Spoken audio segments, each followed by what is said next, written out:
동맹 경찰이 갑자기 총을 꺼내 미군을 쐈습니다. 함께 순찰하던 시리아 보안 요원이 뒤에서 방아쇠를 당긴 거예요. 미군 2명과 미국인 통역사 1명이 그 자리에서 숨졌습니다. 지난해 12월 13일 시리아 팔미라에서 벌어진 일이에요. IS에 동조한 내부자의 배신이었습니다. 트럼프가 뭐라고 했는지 아세요?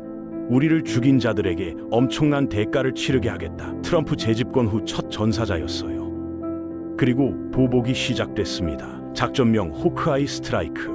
2달 동안 미군이 시리아 사막을 불바다로 만들었어요. 첫날에만 70곳, 다음 달에 35곳, 최근 열흘간 또 30곳. IS 거점 100개 이상이 박살났고 50명 넘게 죽거나 잡혔습니다. 근데 이게 끝이 아니에요. 호주 시드니에서 IS 추종자가 유대인 축제에서 총을 난사해 15명이 죽었습니다. IS가 전 세계에서 동시에 움직이고 있어요. 미국의 보복전이 어디까지 갈지 오늘 낱낱이 파헤쳐 보겠습니다.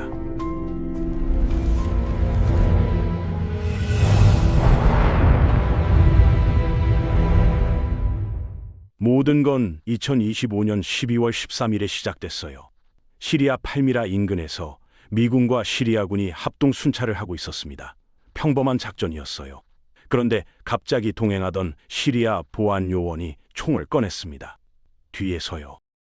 미군 2명이 그 자리에서 숨졌어요. 아이오와 주방위군 소속이었습니다. 미국인 민간 통역사 1명도 함께 죽었고요. 미군 3명이 추가로 부상을 입었습니다. 공격자가 누구였느냐? 시리아 치안 경찰 출신으로 추정되는 인물이에요. IS에 동조한 내부자, 잠복 요원이라는 평가가 나왔습니다. 공격범은 현장에서 시리아 보안군에 의해 사살됐어요.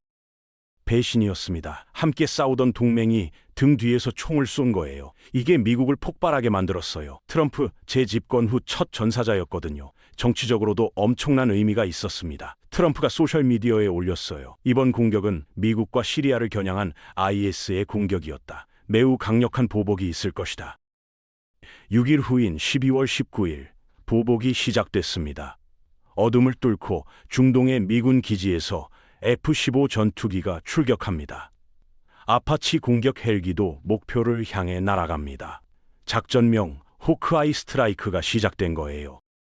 첫날 공습 규모가 어마어마했어요. 미군과 요르단군이 연합해서 시리아 전역을 때렸습니다.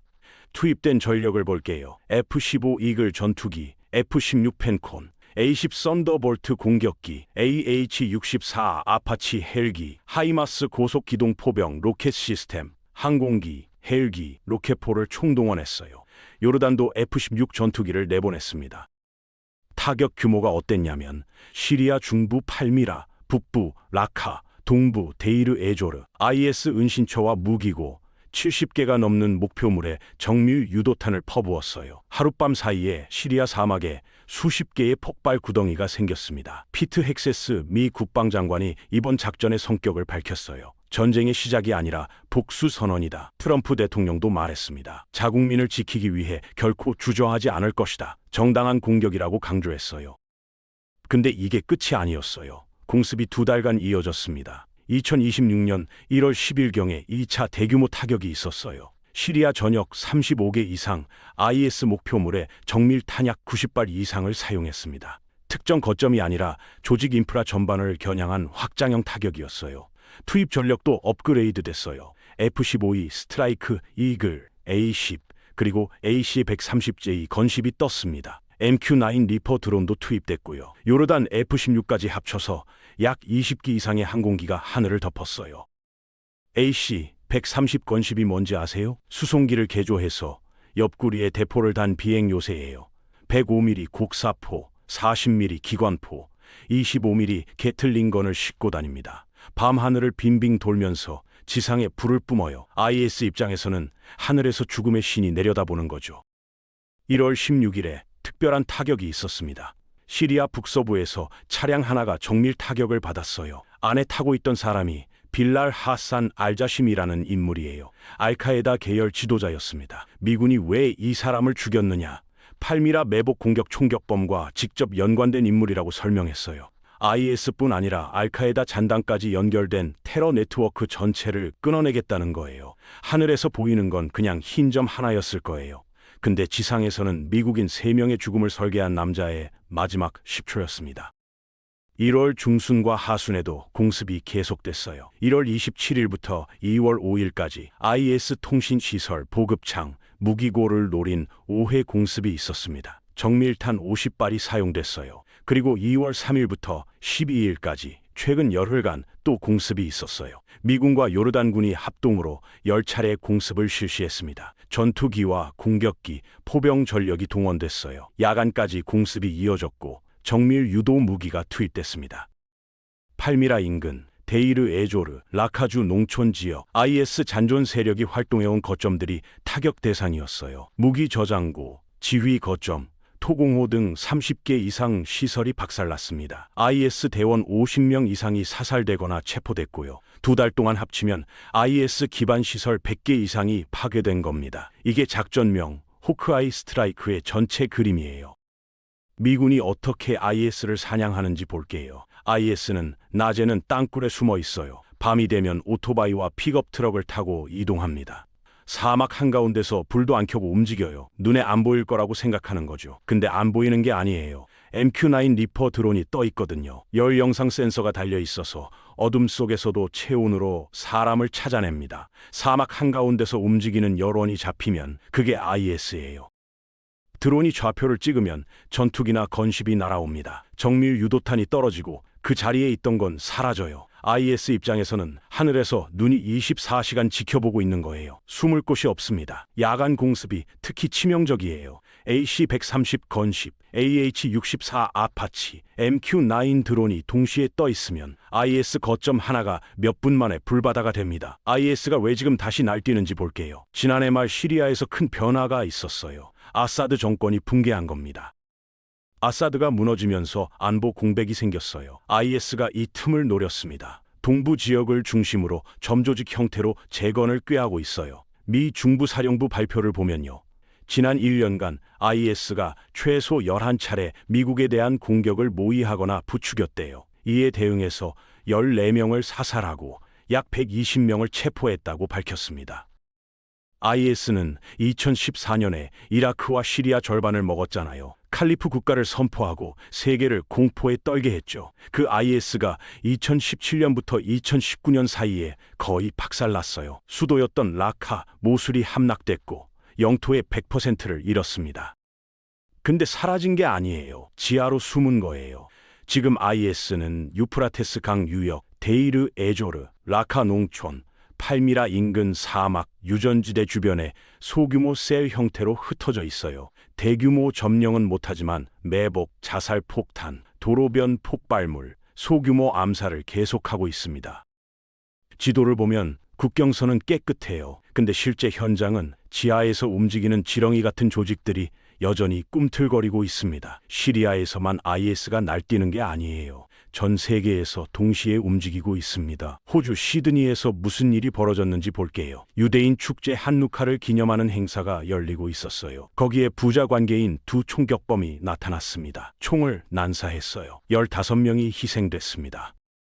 호주 총리가 공식 발표했어요. 총격범들이 IS 이념에 영향을 받은 것으로 보인다고요. 사건 현장에 세워진 차량에서 IS 깃발 2개가 발견됐습니다. 범인 중 아버지 사지드 아크람은 인도 출신 이민자였어요. 1998년에 일자리를 찾아 호주로 이민 갔습니다. 아들 나비드 아크람은 시드니의 유명 이슬람 성전주의자 추종자였고 2019년에 IS 관련여 계획범과의 연루 혐의로 당국 조사를 받은 적이 있어요.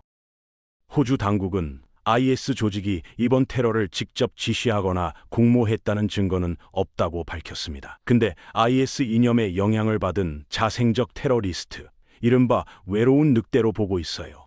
이게 IS의 무서운 점이에요. 직접 조직하고 지휘하지 않아도 이념만으로 전 세계에서 테러범을 양산할 수 있습니다. 시리아 사막에서 수천 킬로미터 떨어진 호주에서도 IS 깃발을 들고 사람을 죽이는 거예요. 호주 경찰이 아들 나비드를 살인, 테러 등 총 59건의 혐의로 기소했습니다. 아버지는 현장에서 사살됐고요. 이번 테러 이후에도 유대교 명절 한누카를 기념하는 축제가 세계 곳곳에서 이어지고 있어요. 각국이 보안을 강화하며 유사 테러에 대비하고 있습니다. 요르단이 왜 미국과 함께 IS를 때리는지 볼게요. 2차례 대규모 공습에서 요르단 공군이 F-16을 제공했어요. 미국과 함께 IS 목표물을 폭격했습니다. 요르단 왕실과 군부의 속내가 뭐냐면요. 시리아 남부와 동부에서 IS가 다시 살아나면 가장 먼저 위협받는 나라 중 하나가 요르단이에요. 국경이 바로 붙어 있거든요. 미국과 함께 때리지 않으면 나중에 다시 우리 국경을 넘을 것이다. 이런 공포가 깔려 있는 거예요. 작전은 미국 이름으로 나가지만 실제로는 국경 국가들의 공포 연합이 움직이는 그림입니다. 미군이 최근에 특이한 작업을 했어요. 시리아에 구금돼 있던 IS 수감자 5,700명 이상을 이라크로 이송했습니다. 왜 이게 중요하냐면요. 시리아 내 수감시설이 엉망이거든요. 터키, 친터키 민병대, 친이란 민병대, 쿠르드 세력이 뒤섞여 있어요. 언제든 탈옥이 벌어질 수 있고 어떤 세력이 감옥을 습격해서 IS 전사들을 풀어줄 수도 있습니다. IS는 과거에도 감옥 습격으로 수백 명 단위 전투원을 한 번에 확보한 적이 있어요. 이라크 바그다드 인근에서 대규모 탈옥 사건이 있었거든요.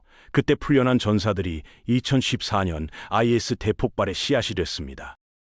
철창 안에 있던 5,700명을 어디에 가두느냐가 앞으로 10년 뒤 중동 지도를 바꿀 변수가 될 수 있어요. 감옥을 옮기는 것 같지만 사실은 미래의 전장 지도를 다시 그리는 작업입니다. 트럼프가 시리아 새 정부랑 손을 잡았어요. 이것도 흥미로운 장면입니다. 시리아 새 대통령 알샤라와 정상회담을 했어요. 근데 이 사람이 누구냐면 미국이 $1,000만, 우리 돈 146억 원의 현상금을 걸었던 테러리스트였어요. 알카에다 관련 단체를 이끌었고 미군을 겨냥한 폭탄을 설치해서 미군 교도소에 수감된 적도 있습니다. 이번 회담 직전에야 특별지정 글로벌 테러리스트 명단에서 제외됐어요. 회담이 전부 비공개로 진행됐습니다. 사진 몇 장만 공개됐어요. 한때 알카에다 소속이었던 사람을 환대하는 게 정치적으로 좋을 게 없다는 판단이었겠죠. 트럼프가 뭐라고 했냐면요. 알샤라 대통령과는 좋은 사이다. 시리아에 대한 제재 유예라는 선물도 줬어요.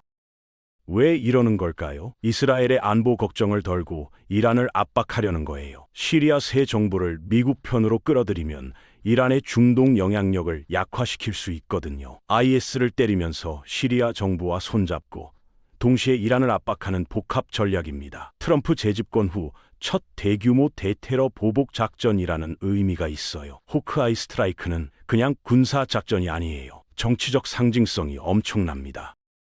트럼프 일기 때 IS를 거의 박살냈잖아요. 2019년에 IS 수장 바그다디를 죽였고 영토를 전부 빼앗았어요. 트럼프는 그걸 자기 업적으로 내세웠습니다. 그런데 재집권하자마자 미군이 IS한테 죽었어요. 트럼프 입장에서는 체면이 구겨진 거예요. IS가 아직 살아있다는 걸 세상에 보여준 셈이니까요. 그래서 보복이 이렇게 거센 거예요. 단순히 미군 3명의 복수가 아니에요. IS는 끝났다는 트럼프의 서사를 지키려는 거예요.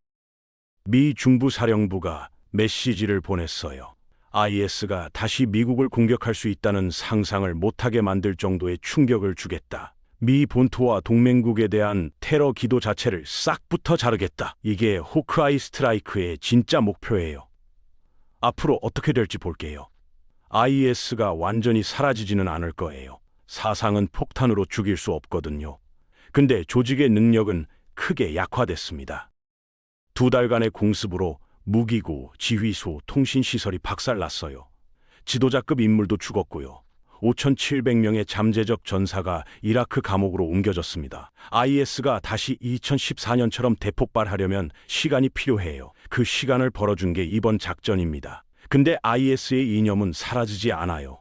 호주 시드니 테러가 증거예요. 직접 지휘하지 않아도 전 세계에서 외로운 늑대가 테러를 저지릅니다. 이건 폭탄으로 해결할 수 없는 문제예요. 중동은 여전히 불안해요. 시리아 내전의 잔해, 이라크의 불안정, 이란의 영향력, 터키의 개입, 이 모든 게 뒤섞여 있어요. IS가 아니어도 다른 조직이 올라올 수 있습니다. 한국이랑 상관없는 얘기 같죠? 아니에요. IS가 다시 강해지면 국제 테러 위협이 높아집니다. 한국도 안전하지 않아요. 과거에 IS가 한국을 적국 명단에 올린 적도 있거든요. 그리고 중동이 불안하면 유가가 출렁겨요. 우리 경제의 직격탄입니다. 동맹 경찰이 등 뒤에서 방아쇠를 당겼습니다. 미군 2명과 통역사 1명이 그 자리에서 숨졌어요. 트럼프가 선언했습니다. 엄청난 대가를 치르게 하겠다. 2달간 시리아 사막이 불바다가 됐어요. 첫날 70곳, 다음 달 35곳, 최근 열흘간 30곳. IS 거점 100개 이상이 박살났고 50명 넘게 죽거나 잡혔습니다. 5,700명의 수감자가 이라크로 옮겨졌어요. F-15, A-10, AC-230 건십, 아파치, 드론, 밤낮 없이 하늘에서 사냥이 계속됐습니다. 알카에다 연계 지도자도 차량째 폭사했어요. 호주 시드니에서는 IS 추종자가 유대인 축제에서 15명을 학살했습니다. IS의 이념이 전 세계에서 테러범을 양산하고 있어요. 작전명 호크아이 스트라이크. 트럼프 재집권 후 첫 대규모 보복 작전입니다. IS가 미국을 다시 공격할 수 있다는 상상 자체를 못하게 만들겠다는 거예요. 칼리프 국가는 무너졌지만 사상은 살아 있습니다. 미국의 사냥은 계속됩니다.